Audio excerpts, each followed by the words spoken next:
Good morning, welcome back to the channel. A little bit of a different Talking Pints video today. Out for a walk with the dog. River is high, lot of rain this morning. But look, Manchester United 2, Spurs 2 away from home. And look, to be honest with you, I think it's another 2 points dropped, to be quite honest with you. Talking Pints, number one is that, points dropped. I seen a stat last night that obviously we've dropped 4 points in the last 2 games from leading positions, and if you couple that in with Bruno Fernandes's missed penalties earlier in the season, and look, I know with penalties, I never blame a player for missing a penalty unless he tries to bloody dink it down the middle, but it was a potential 9 points that we could have had on top of what we currently have. And if we did do that, so if we had to seed out the last 2 games against Spurs from winning positions and against Nottingham Forest, along with Bruno's penalties, we would have been top of the table this weekend.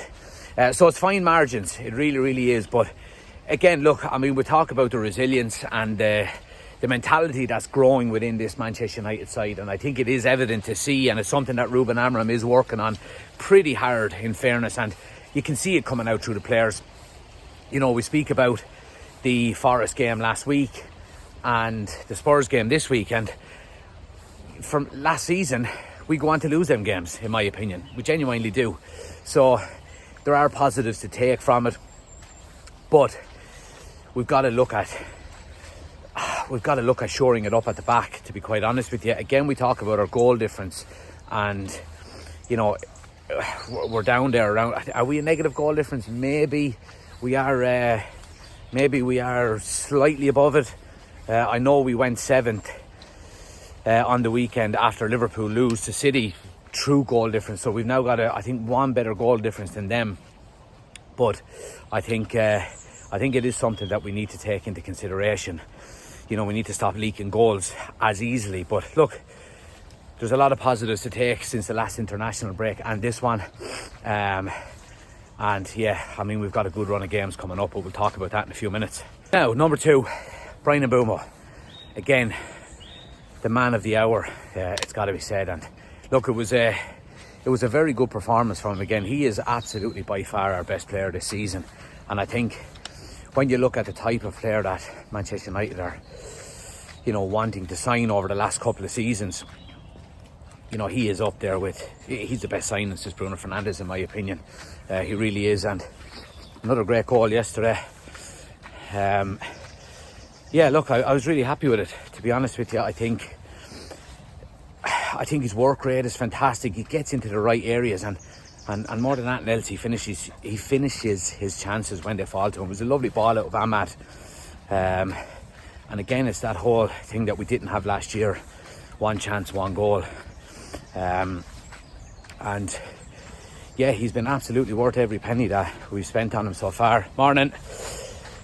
And long may it continue. We need the experience in the team, and we'll talk about Sesko in a few minutes, but Ruben Amorim said when he was asked about Sesko, don't judge him this season, judge the likes of Cunha and the likes of Mbeumo, because they're the experienced Premier League proven players, and by God, he stepped up to the mark. He has literally come in on the back of a brilliant season from Brentford and gone, right, nothing has changed here, I'm going to continue playing the way I play, and he's absolutely done that. It's been great to see. We need to see more people chipping in with goals as well, though, however. Now, look, there has been more goals from more players. Casemiro scored a couple in the last few weeks. Cunha is off the mark as well. Sesko's got a couple a few weeks ago. So, look, there are positives there, but we can't rely on them continuously. We really can't. And I'll explain why in the next point. 3, the AFCON. Now, we're leaving points on the table, and it's a big concern. Well, it's not a big concern right now, because I think performances have improved. But I think when you look at what we've left behind, given the fact that we've got no injuries, besides Lisandro Martinez, there's been no injuries, we've got a full squad.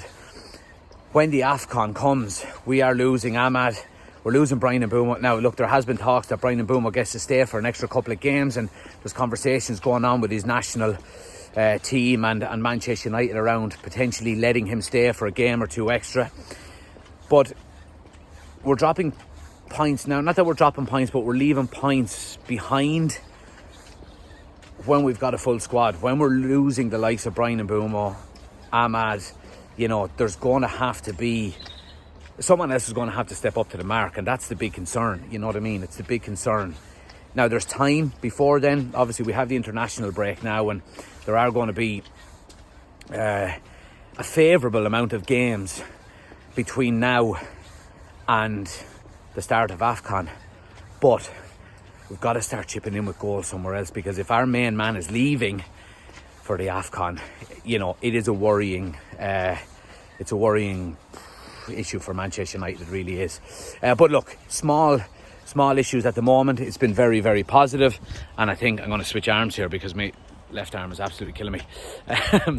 But yeah, look, it's been mostly positive over this block of games between the last international break and now.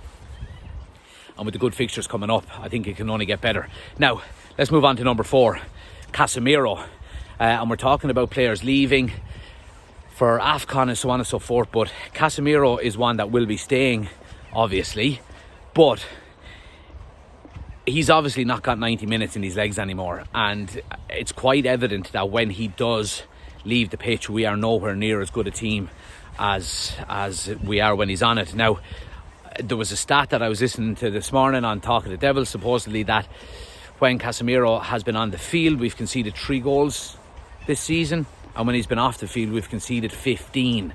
And that in itself just goes to show how important he is to us. He's been absolutely phenomenal this season. He really, really has. And when you think about it, a lot of people talking about his age and about his decline. I don't buy into it. He's younger than Virgil van Dijk. And, what decline? I think we've seen him struggle maybe in the last 12 months or so since Amram has come in, because of the adjustment to the new system, the new formation, and I think that's quite evident to see. But he's not the only one. As a team, as a collective, we've struggled with that system and with that formation. So I've been absolutely thrilled with him. It is an area that we are absolutely 100% going to have to improve on in January, if possible, but certainly next summer, because is Casemiro going to be kept on a contract extension? He's going to have to significantly lower his wages if he wants to stay, similarly to the likes of Harry Maguire. Both of their contracts are coming up at the end of this season, but I mean, he's the heartbeat of that team, and you can see what happens when he leaves the pitch. We don't look as comfortable, we don't look as composed, and the shape kind of falters a little bit. He's been very, very good in terms of keeping his position, not trying to overexert himself. He's been phenomenal. He's been absolutely phenomenal. But with him only lasting maybe 60, 70 minutes every game, I mean, can we find a way to keep him on the pitch 10 or 15 minutes longer each week, given the fact that we've only got 1 game a week?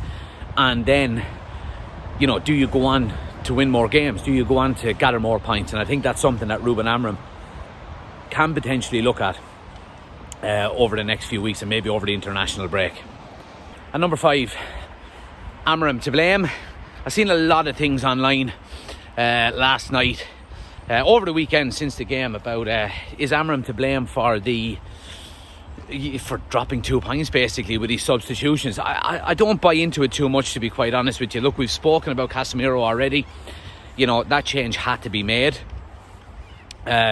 Mason Mount for Cunha, I think, could have actually been done sooner, if I'm being honest, because I think Cunha had probably his worst game in a Manchester United jersey. You look at Patrick Dorgu coming off for Delort. I never like to see Delort coming on, but Patrick Dorgu was on a yellow card, and Harry Maguire gets injured, so it's a straight swap for Yara. So look, he made a lot of changes. He made all 5 changes, and look, obviously we are not as strong after 5 substitutions than we are when our strongest team is out, and look, that's clear to see, and there is work to be done with depth. But I don't buy into this whole Ruben Amorim to blame for dropping 2 points yesterday. I think substitutions are part of the game. They need to be made. Now, they need to be made at the right time. Absolutely they do. I just think he played his hand yesterday. I think he played it probably as best he could. You know what I mean?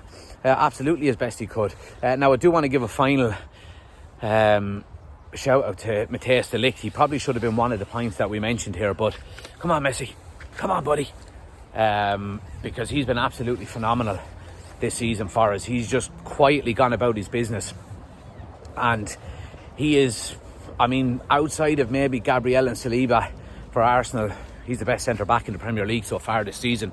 In my opinion, he's been absolutely phenomenal.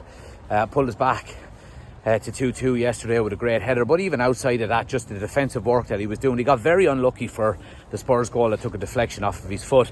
He was right there, and I mean another inch or two, and he blocks that shot completely, and it takes it away from Lamens in the end. But Delaw's been absolutely phenomenal. And look, to be honest with you, I think, you know, and I mentioned this during the week about the defensive concerns and the goals that we're conceding. Individually, performances have been really good from the back line. Luke Shaw's been playing really well. Delaw's been playing shite. Maguire's been playing well. De Ligt has been playing well. Lenny Yoro's been playing well. So there's good performances there. But let me know your thoughts in the comment section below, guys. Into the international break now. I'll see you on the next one.